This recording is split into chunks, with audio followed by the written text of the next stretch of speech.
So today we're going to talk about quiche. First of all, you can check out one of our other videos to see where we finished up our tart shell. In this case, this is a flaky and mealy hybrid par baked, so it's just been blind baked pie dough in a disposable 9-inch pie tin. We've got our eggs. We're going to whisk those eggs up in our bowl here. I'm going to slowly add in my cream while I'm whisking. Quiche is one of those very versatile things, and I tell people when you're doing a royale or a custard base, you have a certain ratio. It's roughly about 6 eggs to a quart of half and half. And when I say 6 eggs to a quart and half, that's what will set whether it's a frittata, a quiche, a strata.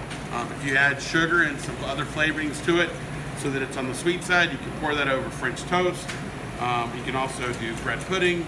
So I just use that kind of ratio in my head. I've been using that probably for about 25 years now. 6 eggs to a quart of half and half. You don't have half and half, of course you do. You have milk and you have cream. Half milk, half cream. So once that's all whisked up, you can add salt and pepper to it for an item that's going to be savory. But in this case today, my quiche, I've already got some nice savory, sauteed and cooled vegetables. I've got green beans, I've got pearl onions, I've got tomatoes and peppers.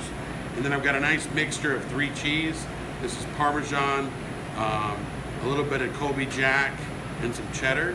So I'm gonna take and put some cheese in the bottom of that pie first. And then I'm gonna go ahead and put in some of the vegetables.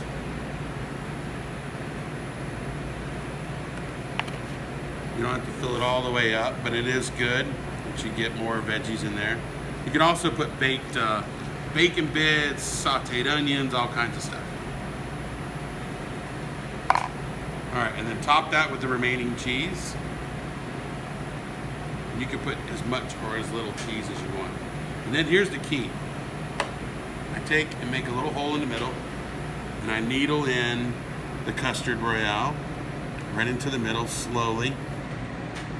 So obviously that custard, if it's whisked up really nicely, it kind of runs through all the nooks and crannies and the crevices within the pie, and you'll see it starts to come up. You can see where it's getting there on the outside. And you want to go almost to the top. When you get to that top, we'll go ahead and put this in the oven. It is a custard, so you would typically bake a custard at a low temp, but it is a pie. You need to bake it at least 350. So we're gonna do a little sacrifice here. We're gonna go 335, 340 in the middle, and we'll bake this until it's set. So our quiche is out of the oven. What we're looking for here is just a little spring, just a little give. We'll let this cool off. Once it's fully chilled, then we'll go ahead and be able to slice it. All right, so about 45 minutes has gone by. I use the blast chiller to speed things up just a little bit.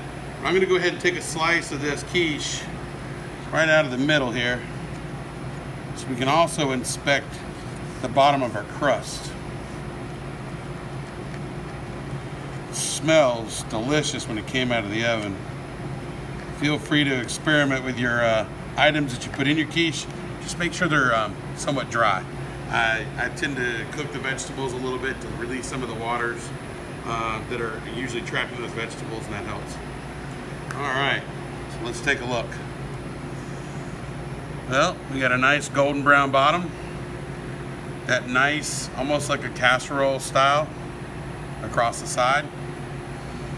Great smell, beautiful piece. Enjoy.